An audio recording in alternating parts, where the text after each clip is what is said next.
നമസ്കാരം. സുമതിയെ കൊന്നിട്ട് വർഷങ്ങളായി, 50 വർഷത്തിലേറെ. പക്ഷേ സുമതിക്ക് നീതി കിട്ടിയോ? സുമതിയെ കൊന്നവരെ 15 വർഷം ശിക്ഷിച്ചു. 2 പേര് കൂടിയാണ് സുമതിയെ കൊന്നത്. പക്ഷേ ആ സുമതിയെ കൊന്നിട്ട് അവരെ ശിക്ഷിക്കുകയും 15 വർഷത്തിൽ ശിക്ഷ ലഭിക്കുകയും ചെയ്തു. എങ്കിലും സുമതിക്ക് നീതി കിട്ടിയില്ലായിരുന്നു. പക്ഷേ ഇപ്പോൾ ഒരു സന്തോഷ വാർത്തയുണ്ട്. സുമതി മരിച്ച് വർഷങ്ങൾ കഴിഞ്ഞിട്ട് ഇപ്പോൾ 2026 സുമതിക്ക് നീതി ലഭിച്ചിരിക്കുന്നു.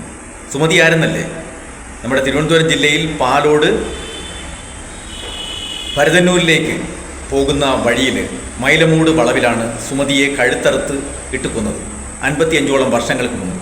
പക്ഷേ അന്ന് പ്രതികളെ പിടിച്ചു, അവരെ ശിക്ഷിച്ചു. 15 വർഷത്തോളം പ്രതികൾ ജയിലിലായിരുന്നു. അവർ പുറത്തിറങ്ങി കുറച്ച് ദിവസങ്ങൾ കഴിഞ്ഞപ്പോൾ 2 പേരും മരണപ്പെട്ടു. പക്ഷേ ഒരിക്കലെങ്കിലും ആരെയായിരുന്നാലും ഏത് ഇരുട്ടത്ത് വെച്ച് ആരെ ആക്രമിച്ചാലും പകൽ വെളിച്ചത്തിൽ അവർ ശിക്ഷിക്കപ്പെടും എന്നുള്ള സത്യം എല്ലാവരും മനസ്സിലാക്കണം. അതിന് ഉദാഹരണമാണ് സുമതി. ഇന്ന് സുമതിയുടെ പേരിൽ ഏതാണ് വളവ് എന്ന് പോലും അറിയാൻ പാടില്ലായിരുന്നിട്ട് കൂടിയും സുമതിയുടെ ഡെഡ് ബോഡി കിടന്നിരുന്ന സ്ഥലം ശരിക്ക് സുമതിയെ കൊന്ന വളവ് എന്നുള്ള പേരിൽ സർക്കാർ നാമകരണം ചെയ്തുകൊണ്ട് PWD വകുപ്പ് പുതിയ ബോർഡ് സ്ഥാപിച്ചിരിക്കുകയാണ്. അതോടുകൂടി സുമതി എവിടെയാണോ മരണപ്പെട്ടത് ആ സ്ഥലത്തിനൊരു ഐഡൻറ്റിറ്റി വന്നു കഴിഞ്ഞു.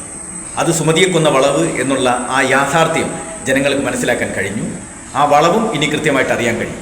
ഇടയ്ക്കെപ്പോഴെങ്കിലും രാത്രികാലങ്ങളിൽ അതുവഴി പോകുമ്പോൾ വെള്ള സാരി ഉടുത്ത് പലരും സുമതിയെ കണ്ടിട്ടുണ്ട് എന്ന് പറയുന്നു.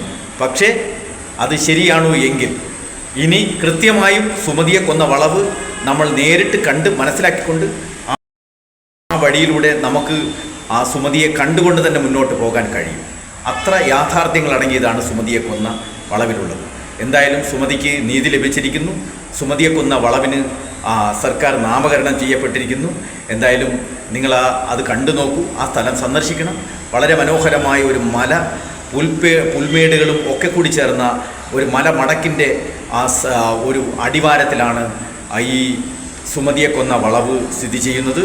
ഒട്ടനവധി ചിത്രങ്ങളും പ്രഭാഷണങ്ങളിലും കഥകളിലും നോവലുകളിലുമൊക്കെ സുമതിയെക്കുറിച്ച് പറഞ്ഞിട്ടുണ്ട്. എങ്കിലും ആ പ്രദേശവാസി കൂടിയായ എനിക്ക് സുമതിയെക്കുറിച്ച് ധാരാളം അറിയാം. നിങ്ങളവിടെ സന്ദർശിക്കുക. എന്തായാലും വളരെ നല്ല ഒരു ചിത്രങ്ങളാണ് അവിടെ ഉള്ളത്. എന്തായാലും എത്ര നാൾ മൂടി വച്ചാലും ഒരിക്കൽ സത്യം കറുത്ത മറനീക്കി പുറത്തു വരും എന്നുള്ള യാഥാർത്ഥ്യമാണ് ഇപ്പോൾ യാഥാർത്ഥ്യപ്പെട്ടുകൊണ്ടിരിക്കുന്നത്.